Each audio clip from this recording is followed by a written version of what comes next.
La Voz de América presenta.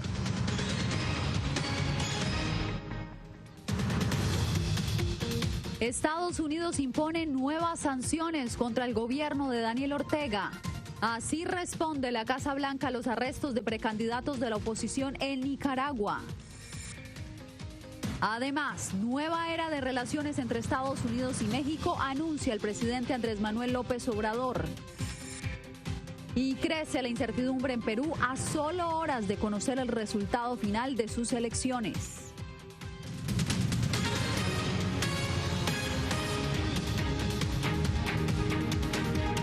¿Qué tal? Los saluda Yasmín López. Bienvenidos a esta emisión de El Mundo al Día. Estados Unidos impuso este miércoles nuevas sanciones al gobierno de Daniel Ortega en respuesta a la sistemática privación de la libertad de los precandidatos de la oposición en el proceso electoral que se desarrolla en ese país. ¿En qué consisten las sanciones y cómo las fundamentó la administración Biden? Le preguntamos a nuestro compañero Jorge Agobián, quien ha venido siguiendo este tema. Jorge, adelante. Yasmín, definitivamente estas sanciones estaban siendo preparadas incluso desde la semana pasada por la Casa Blanca, según nos dijo un asesor principal del presidente Biden en asuntos hemisféricos. Sin embargo, durante esta jornada, antes de que se anunciaran estas sanciones, fuentes tanto en el Congreso como en el Departamento de Estado nos aseguraron que la detención de cada vez más líderes opositores que se pretenden presentar en estas elecciones de noviembre contra Ortega, pues eso llevó a una rápida revisión del Departamento de Estado y a la imposición de estas sanciones que Washington espera no se queden solamente en Washington. Piden a la comunidad internacional también sumarse a estas acciones. Como todas esas sanciones del Departamento del Tesoro, pues los designados se les prohíbe el acceso al sistema financiero estadounidense y también si tienen propiedades acá se le congela. Las detenciones contra los precandidatos opositores con mayor posibilidad de medirse contra el presidente Daniel Ortega generaron una rápida respuesta de Estados Unidos. El Departamento del Tesoro sancionó este miércoles a 4 individuos relacionados con el gobierno sandinista.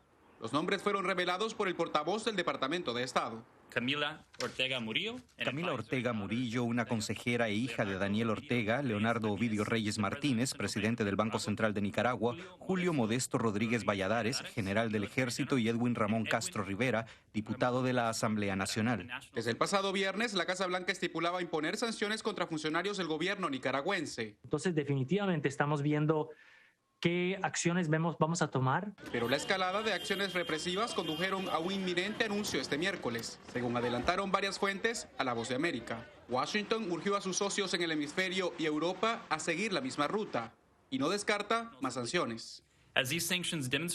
Como lo demuestran estas sanciones, hay costos para quienes son cómplices de la represión del régimen. Estados Unidos seguirá utilizando herramientas diplomáticas y económicas contra miembros del régimen involucrados en esta ola de represión. Desde el Consejo de Seguridad Nacional de la Casa Blanca también indicaron que continúan las conversaciones para determinar el rol de la comunidad internacional en los recientes hechos y en las venideras elecciones presidenciales en el país centroamericano. Y que viva Nicaragua bendita y siempre. En Managua, el gobierno de Ortega rechaza las medidas de presión de Washington y las cataloga como intervencionismo.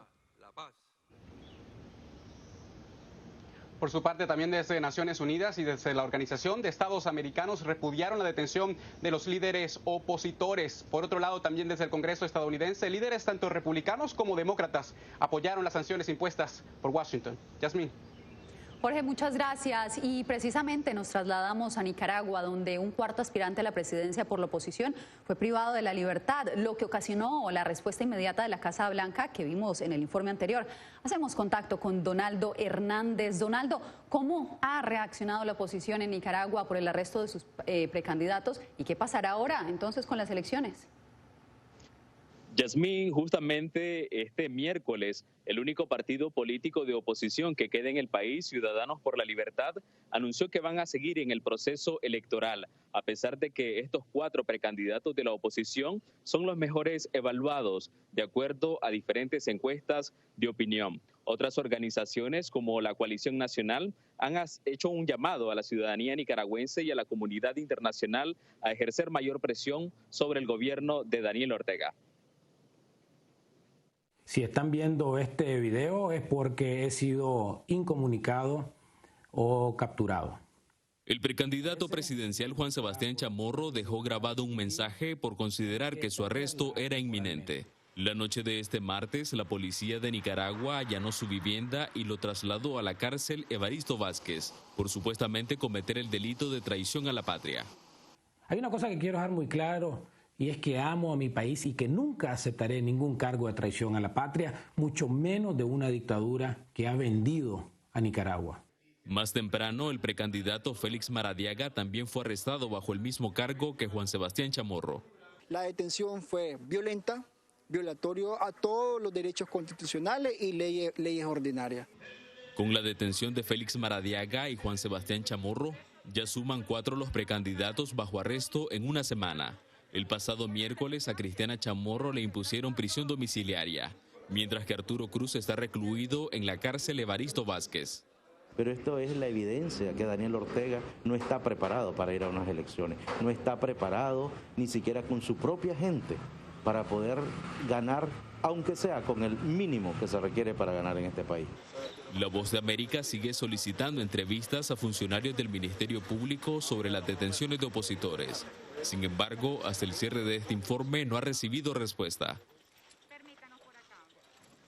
Mientras tanto, Yasmín, la Iglesia Católica y el sector empresarial han mostrado su preocupación y aseguran que estas acciones agravan la crisis que atraviesa Nicaragua. Yasmín, regreso contigo hasta el estudio. Muchas gracias, Donaldo. Continuaremos monitoreando este tema. Y en otras noticias, tras la visita de la vicepresidenta Kamala Harris a México, el presidente Andrés Manuel López Obrador advirtió hoy que la cooperación mutua continúa, pero bajo nuevos términos. Celia Mendoza, enviada especial de La Voz de América, logró hacerle algunas preguntas al mandatario en su encuentro El Mañanero. Celia, ¿qué tal? ¿En qué cambios, de qué cambios precisamente está hablando el presidente de México?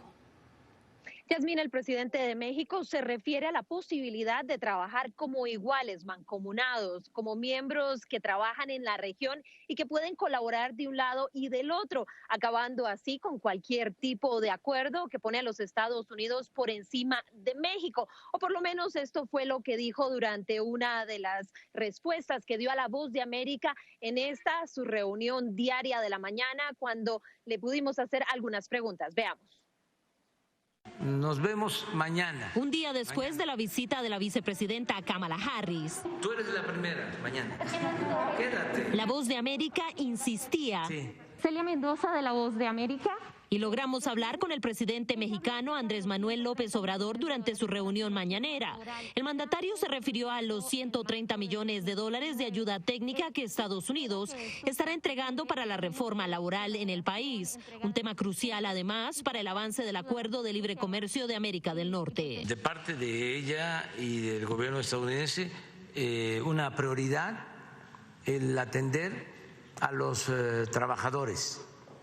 Me lo expresó. Entonces ya se llegó a un acuerdo en esta materia, es parte del tratado, es lo nuevo del tratado, entre otras cosas. Asimismo, el mandatario mexicano le dio eco a la declaración de Harris, quien dijo que comienza una nueva era entre ambos países, tras los altibajos de la relación en el último año. Es una etapa nueva, completamente. Hasta en ya no hablar, se los comentamos de manera muy respetuosa y franca. No hablar del Plan Mérida. No queremos cooperación militar. Ya no queremos que sea como antes. Queremos cooperación para el desarrollo. Y así avalúo su reunión bilateral. Fue un buen encuentro, muy buen encuentro, y va a seguir la cooperación. Mismo el presidente confirmó la visita del secretario de Seguridad Nacional de los Estados Unidos, Alejandro Mayorkas, el 17 de junio, e indicó que él haría parte de un grupo de trabajo en el que están desarrollando la manera de vacunar a las personas en el norte de México, en la zona fronteriza, que incluye a aquellos migrantes que llegan de Centroamérica. Yasmín. Ya veremos entonces cómo se desarrollan las relaciones entre ambos países. Celia, muchas gracias por el reporte. Y en solo 5 días se agotaron las H-2B, algunas de las visas para trabajar temporalmente en Estados Unidos. Ronaldo Rojas nos informa que organizaciones proinmigrantes piden aumentar las visas disponibles que actualmente permiten la entrada de 66,000 trabajadores no agrícolas cada año. Aun cuando la administración Biden anunció un aumento provisional en la cantidad de visas para trabajadores temporales, las plazas no son suficientes y por varias razones aumentaron las críticas al programa. El programa tiene bastantes deficiencias relacionadas a asegurarse de que los trabajadores reciban los salarios que deben recibir bajo la ley, con respecto a asegurar de que los trabajadores van a trabajar en condiciones sanas. Un proyecto de ley presentado en el Congreso el año pasado pretendía reformar el programa, pero murió sin ser evaluado. Una coalición de empresas, abogados y organizaciones que defienden los derechos de los inmigrantes cabildean ante el gobierno para que se amplíe aún más la bolsa de visas H-2B, argumentando que muchos trabajadores estadounidenses no están buscando empleo temporal en la actualidad porque han regresado a sus trabajos anteriores a medida que disminuyen las restricciones por la pandemia. Si estás ganando 50 pesos diarios en México y puedes ganar $12 la hora en Estados Unidos, por supuesto, ese es un mejor trato. El problema es que no siempre hay mucha transparencia en cuanto a cuáles serán los términos y condiciones de los trabajos. El Servicio de Inmigración y Ciudadanía dijo a La Voz de América que una nueva regla permite a los trabajadores H-2B cambiar de empleador si se encuentran con condiciones de trabajo inseguras o abusivas. Varios sindicatos de trabajadores en Estados Unidos exigen más cambios al programa. No hay razón que compañías en lugares metropolitanos como Washington, D.C., Virginia y Maryland estén agarrando trabajadores de visa. ¿Por qué tú necesitas trabajadores? ¿Por qué? Porque quieren pagar muy bajo. Exigen una mayor supervisión del gobierno para que los empleadores no abusen ni del programa ni de los trabajadores. Arnaldo Rojas, Voz de América. Comienza la primera gira internacional del presidente Joe Biden. Restablecer la confianza con los socios de la OTAN, coordinar la respuesta mundial a la pandemia y al cambio climático serán temas centrales en su agenda. Laura Sepúlveda tiene los detalles. En el Reino Unido comienza el primer viaje internacional del 46º presidente de Estados Unidos, Joseph Biden. Por 8 días, el mandatario sostendrá encuentros con el fin de fortalecer las relaciones con países aliados y abordar temas álgidos en materia de seguridad y democracia. Fortaleciendo la alianza, dejando claro a Putin y a China. Europa y Estados Unidos están unidos y el G7 se va a mover. Metas que expertos como Robert Shapiro, profesor de Gobierno y Relaciones Internacionales de la Universidad de Columbia, prevé se facilitarán para el mandatario teniendo en cuenta su experiencia previa en la Casa Blanca cuando ocupó el cargo de vicepresidente. Es quizás el primer paso importante para tratar de deshacer todo el daño que la administración Trump hizo a la reputación y el liderazgo de Estados Unidos en los asuntos internacionales, por lo que se supone que es un gran paso hacia adelante para él y para el país. Londres, Bruselas y Ginebra serán las ciudades anfitrionas del mandatario, quien participará en la reunión de la Organización del Tratado del Atlántico Norte OTAN. Además, sostendrá un encuentro con la reina Isabel II, convirtiéndose en el 13º presidente estadounidense en visitar la Casa Real. Y sostendrá una cumbre estratégica con su par ruso, Vladimir Putin, al cierre de su gira y que concentrará todas las miradas del mundo. La gira podrá darle luz a los países en vías de desarrollo, entre ellos los latinoamericanos, en torno a un plan de las naciones industrializadas para subsidiar la distribución de vacunas en la lucha para exterminar la amenaza global del COVID-19. Laura Sepúlveda, Voz de América. Después de la pausa, cara a cara se enfrenta ahora con la justicia de Estados Unidos la compañera sentimental de Joaquín El Chapo Guzmán.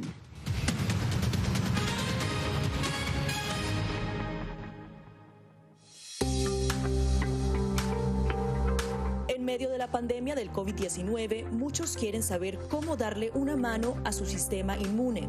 El que va a realmente combatir el coronavirus es nuestro sistema inmune, que es nuestro sistema de defensas que va a luchar contra el virus cuando aparezca. Aquí te damos 5 consejos sencillos para mantener tu sistema inmunológico funcionando de manera óptima. Consume una dieta rica en frutas y verduras que incluya alimentos con un alto contenido de vitaminas A, B, C, D y E, así como los minerales hierro, zinc y selenio. Una alimentación saludable reduce el riesgo de adquirir enfermedades crónicas, también reduce la probabilidad de depresión y ansiedad. No solo mejora tu perfil cardiovascular, sino que también reduce la presión arterial y ayuda a controlar el peso. La OMS recomienda unos 30 minutos al día, incluso repartidos entre 3 sesiones. Muchos entrenadores ofrecen ahora cursos en línea, a veces incluso gratis. Mientras dormimos se reparan las células, se eliminan las toxinas, se procesa la información y se fortalece nuestra memoria. Para la mayoría de las personas, de 6 a 9 horas de sueño son suficientes. Lávate las manos con frecuencia por lo menos durante 20 segundos.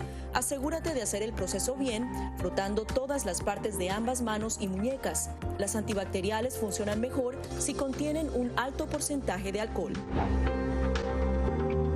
Las funciones metabólicas dependen del agua. Consume alimentos ricos en agua como frutas, verduras y sopas. El té y el café son diuréticos, así que no cuentan en la dosis.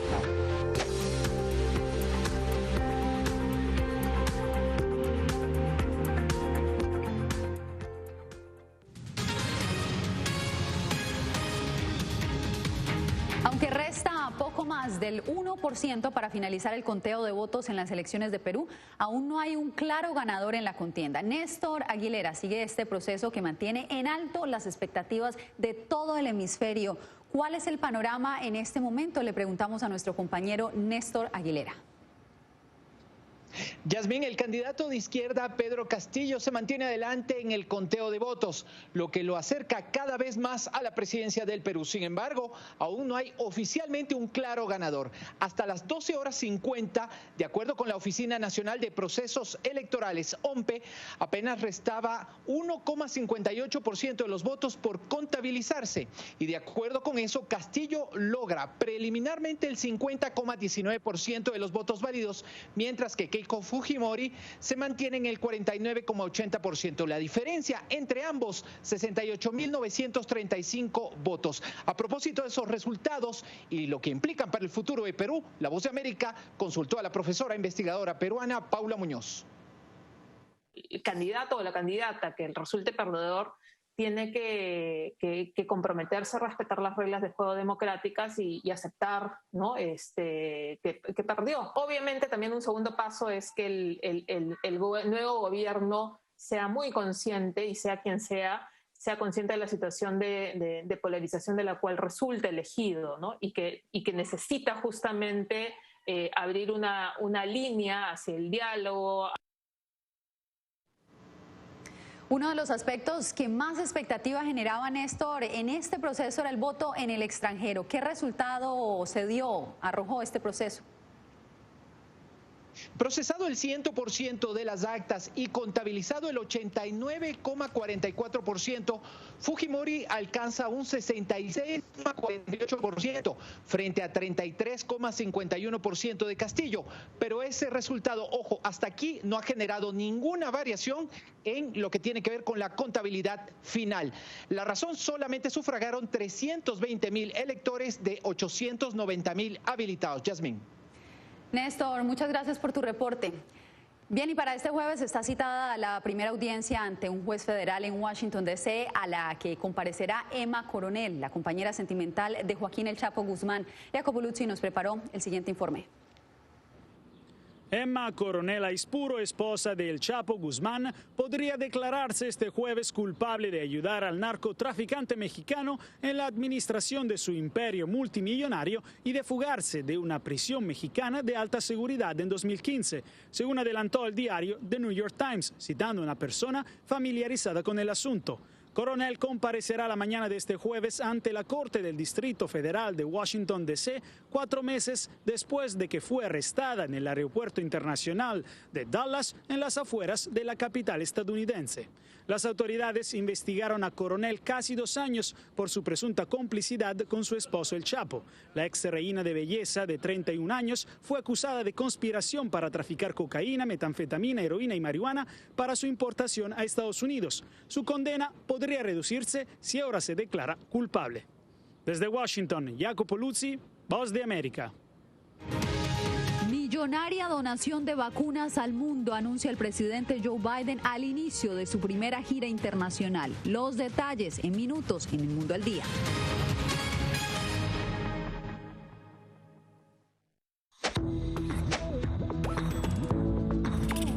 La Organización Mundial de la Salud asegura que las mascarillas son esenciales para eliminar la transmisión del nuevo coronavirus y salvar vidas. Por ello recomienda su uso cuando se está en lugares concurridos, donde no se pueda mantener el distanciamiento social y en lugares con poca ventilación.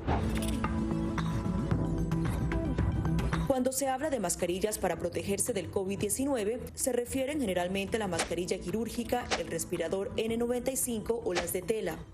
Las mascarillas quirúrgicas planas, rectangulares y desechables protegen al portador de gotas de partículas grandes del virus e impiden que los enfermos la esparzan cuando tosen o estornudan. Los expertos advierten que solo deben ser usadas una vez. El respirador N95 de forma oval y más ajustado a la cara tiene una válvula de exhalación que ayuda con la humedad y el calor cuando respiramos. Además de filtrar partículas grandes, puede impedir que pase el 95% de las partículas pequeñas de virus y bacterias. Ante la escasez, muchos han recurrido a hacer sus propias mascarillas y en efecto los expertos confirman que estas mascarillas caseras pueden ser efectivas. Las mascarillas nos pueden servir como una barrera aislante para las secreciones, pero tener mucho cuidado porque hemos visto gente que usa la mascarilla, pero al acomodarse la mascarilla se está tocando la cara. Y eso es justamente lo que queremos evitar, es que la gente se esté tocando la cara en estos momentos, porque cuando uno está en lugares públicos puedes estar pasando la mano por una superficie que ha sido tocada por otras personas y que puede estar contaminada y luego sin querer te puedes llevar la mano a la cara. Para más información visita nuestra página web y síguenos a través de las redes sociales bajo @Voz de América.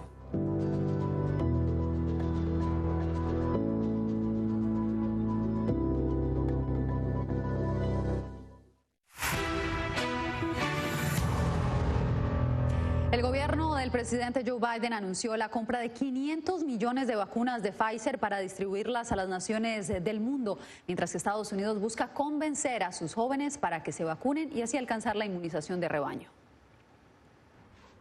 Este miércoles, el gobierno de Joe Biden anunció la compra de 500 vacunas de la farmacéutica Pfizer para distribuirlas a los países del mundo como estrategia global de inmunización. El anuncio se conoció al comienzo de su primera gira internacional en calidad de mandatario. Mientras tanto, la disposición de sitios de vacunación en Estados Unidos contra el coronavirus se sigue expandiendo, más ahora en la que se espera sea la recta final hacia la meta de la Casa Blanca de alcanzar 70% de la población adulta vacunada para el próximo 4 de julio. Usted puede enviar un mensaje de texto con su código postal y ganarse un viaje gratis hacia y desde el sitio de vacunación. Uber y Lyft ya han completado 150,000 viajes gratuitos para ayudar a los estadounidenses a vacunarse. Este programa continuará hasta el 4 de julio. A pesar de estos esfuerzos del gobierno, hay grupos de la población estadounidense que permanecen reacios a la inmunización, incluido el grupo de los jóvenes, aunque estén motivados por el venidero comienzo de clases presenciales. Definitivamente tengo pensado hacerlo, especialmente porque voy a comenzar la universidad. Para mí no hay nada más importante que recibir la vacuna, aunque no he salido a buscarla. Los CDC afirman que desde enero de 2021 a la fecha se ha disminuido el índice de contagios en más de 30%. Los estudios apuntan hacia los efectos de la vacunación masiva en la contención del virus. José Pernalete, Voz de América, Miami. Mientras tanto, la falta de oxígeno en Bolivia ha incrementado el riesgo que enfrentan los pacientes afectados por el COVID-19 en un momento que ha sido calificado como catastrófico por los médicos intensivistas. Fabiola Chambi nos tiene el reporte. A contrarreloj y esperando casi un milagro, varios hospitales de Bolivia sufren por la escasez de oxígeno medicinal.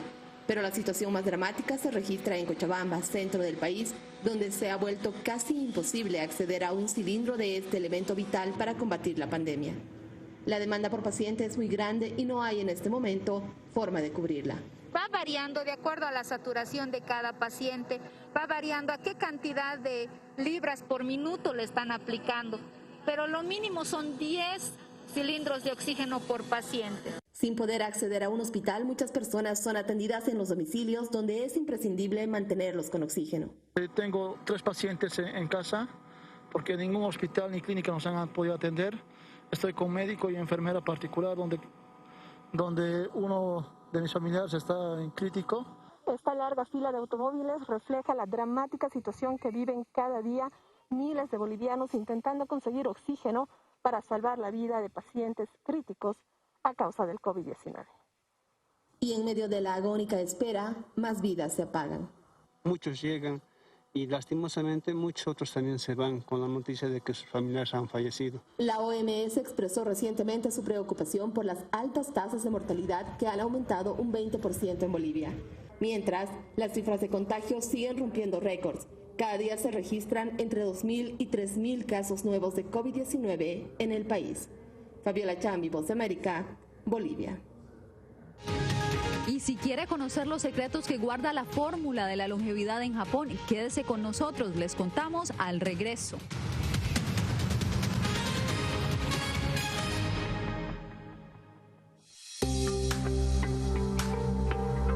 En medio de la pandemia del COVID-19, muchos quieren saber cómo darle una mano a su sistema inmune. El que va realmente a combatir el coronavirus es nuestro sistema inmune, que es nuestro sistema de defensas que va a luchar contra el virus cuando aparezca. Aquí te damos 5 consejos sencillos para mantener tu sistema inmunológico funcionando de manera óptima.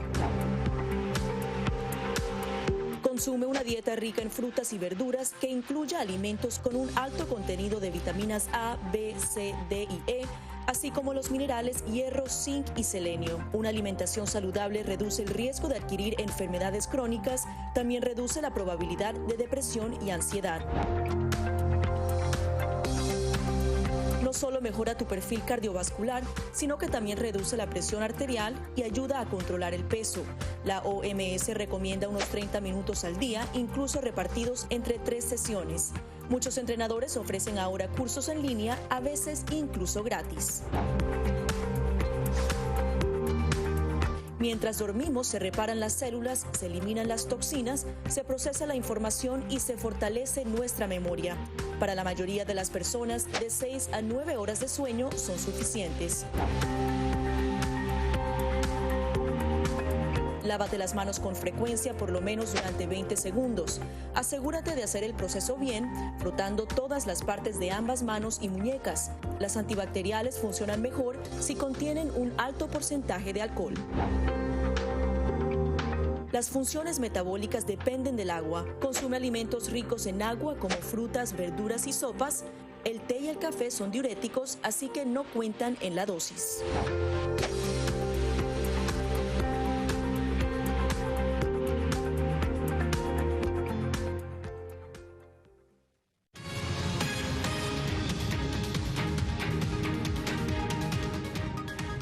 Japón es uno de los países con los mayores índices de esperanza de vida. Esto no solamente tiene que ver con sus dietas o sus prácticas milenarias como el judo.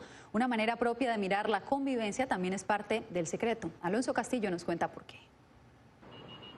Ikigai, que se traduce del japonés al español como tener una razón para vivir, es parte del secreto de la longevidad japonesa. Tener motivos que se componen no solo de las grandes metas que trazamos en mapas imaginarios, sino en el milagro de lo cotidiano que se desarrolla si estamos atentos a la experiencia, nos dijo el neurocientífico Ken Moji. La ciencia se trata de disfrutar los pasos hacia tu descubrimiento, atendiendo a lo que estás experimentando aquí y ahora, y ese es el aspecto más importante de la vida. Para el también escritor, uno de los pilares de esta práctica es centrarse en el presente y estimular las conexiones que nos hacen más fuertes. La unión y el compañerismo llenan nuestros cerebros de dopamina, sustancia que provoca, entre otras reacciones, la alegría. Pues según nos dijo, no podemos olvidar que científicamente somos animales sociales. En esta era de la inteligencia artificial, el sentido de urgencia, de no solo pensar en uno mismo, es una perspectiva muy arraigada en Japón. La búsqueda de descubrir al interior,